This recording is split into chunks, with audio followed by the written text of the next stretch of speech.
ताकारी तालुका वाळवा येथील भवानीनगर रोड येथे गांजा विक्री करण्यासाठी आलेल्या एका तरुणाला सांगलीच्या एलसीबीच्या पथकाने अटक केली असून अमोल सूर्यकांत भोसले वय वर्ष 26 राहणार शिवनगर रेटरे बुद्रुक तालुका कराड जिल्हा सातारा याच्याकडून पोलिसांनी 2,17,660 रुपयांचा गांजा जप्त केला आहे।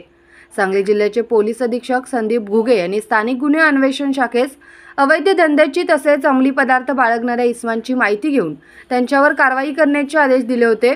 सदर सूचनेप्रमाणे पोलीस निरीक्षक सतीश शिंदे यांनी आपल्याकडील सहाय्यक पोलीस निरीक्षक राजेश माने व स्टाफ यांचे एक पथक तयार केले होते। त्या अनुषंगाने गुरुवार दिनांक 28 रोजी सहाय्यक पोलीस निरीक्षक राजेश माने यांच्या पथकातील संदीप नलवडे यांना त्यांच्या बातमीदाराकडून अमोल भोसले हा ताकारी या गावी भवानीनगर रोड येथे तयार गांजा माल विक्री करण्यासाठी घेऊन येणार असल्याची खात्रीशीर बातमी मिळाली होती। मिळालेल्या बातमीप्रमाणे ताकारी गावामध्ये भवानीनगर रोड परिसरात निगराणी करीत असताना प्रशांत फॅब्रिकेटर समोर पाठीला सॅक अडकवलेला एक इसम संशयितरित्या थांबलेला दिसला।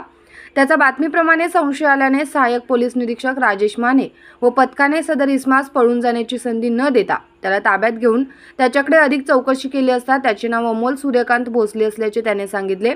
मिळालेल्या बातमीप्रमाणे त्याला हकीकत सांगून त्याची अंगझडती घेतली असता त्याच्या पाठीवर अडकवलेल्या सॅकमध्ये गांजा माल मिळून आला।